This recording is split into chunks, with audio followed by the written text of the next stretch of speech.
مسجد عائشہ سے احرام باندھنا بالکل ٹھیک ہے۔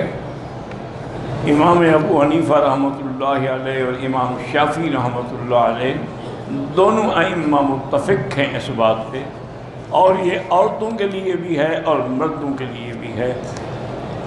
بعض دوستوں کو مغالطہ ہوتا ہے، ایک تو یہ ہو کہتے ہیں کہ یہاں سے صرف چونکہ بی بی عائشہ نے عمرہ کیا ہے اور وہ بھی ضرورت کے تابع کیا ہے کہ انہوں نے حضور سے فرمایا کہ یا رسول اللہ صلی اللہ علیہ وسلم میری باقی جو بہنیں ہیں ان سب نے عمرہ بھی کیا، حج بھی کیا، میں نے حج کیا، عمرہ تو نہیں کیا۔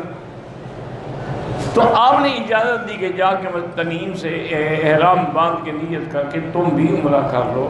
تو وہ کہتے ہیں یہ صرف بی بی عائشہ کے لیے تھا، آپ کے بھائی جو گئے تھے ان نے عمرہ نہیں کیا، تو لہٰذا یہ مردوں کے لیے نہیں ہے، اور عورتوں کے لیے بھی اس وقت ہے جب کسی مجبوری سے وہ عمرہ نہ کر سکے ہوں۔ بہرحال جو کہتے ہیں اللہ ان کو خوش رکھے، ہم تو کسی پہ تنقید نہیں کر سکتے، لیکن ایک بات یاد رکھو یہ دین کا مسئلہ ہے۔ اگر یہ صرف بی بی عائشہ کے لیے ہوتا تو اللہ کے نبی وضاحت نہ فرما دیتے کہ عائشہ خاصتاً لگ صرف تیرے لیے اور کسی کے لیے نہیں۔ حضور نے یہ وضاحت نہیں فرمائی۔ نمبر 2، بی بی عائشہ کی عادت مبارک تھی، وہ ہر سال حج پہ آتی تھی، تو جب بھی آتی تھی مسجد عائشہ سے بھی عمرہ کرتی تھی، وہ ہر دفعہ تو ان کو ضرورت نہیں ہوتی تھی نا۔ نمبر 2۔ نمبر 3، یہ کہنا کہ مرد نے نہیں کیا یہ بھی غلط ہے۔ مسند احمد میں موجود ہے کہ حضرت عبداللہ ابن زبیر اور حضرت عبداللہ ابن عمر ان دونوں نے عمرہ کیا۔ تو بلا وجہ اللہ کے دین سے روکنا جو ہے یہ کوئی اچھی بات نہیں ہے۔ الحمدللہ ثم الحمد، بلکہ اس پر بھی بحث ہے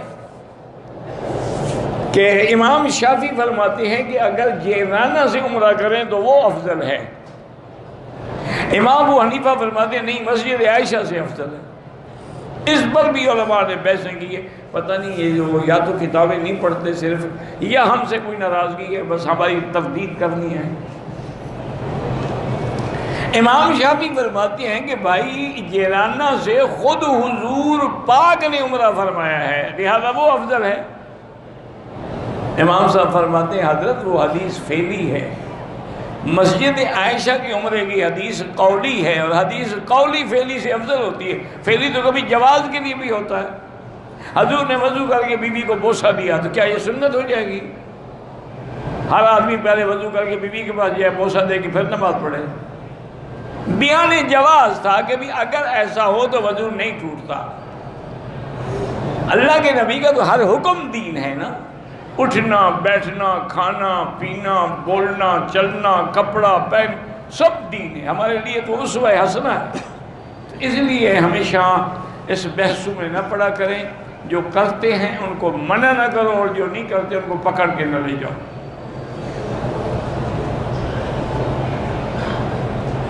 بھائی مجھے سب سے پتہ بھی نہیں ہے کہ EDBI کیا بلا ہے، اس سے جو آپ کو پیسے ملتے ہیں مجھے کیا پتہ، جب مجھے یہ بھی نہیں پتا کہ EDBI کیا۔ آج میرے اپنے ٹیلی فون میں میسج ایک آیا ہوا تو بار بار آیا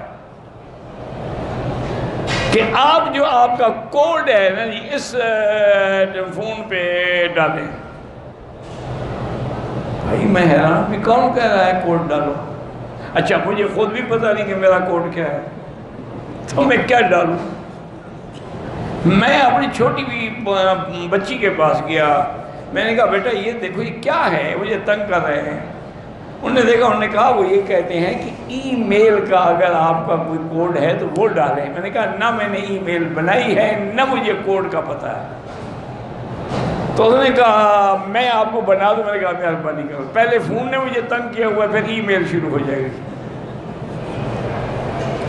تو اس لیے ہمیں تو پتہ ہی نہیں ہوتا کیا کریں۔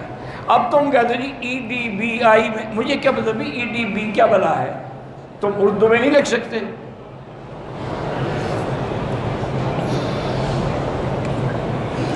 کہتے ہیں جی کہ میں تہجد وطر چھوڑے تھے کہ تہجد کے ساتھ پڑھوں گا، لیکن نیند آ گئی، آنکھ اس وقت کھلی جب فجر کی اذان ہو رہی، کوئی بات نہیں بعد میں قضا کر لو، وطر واجب ہے اس کی قضا ضروری ہے۔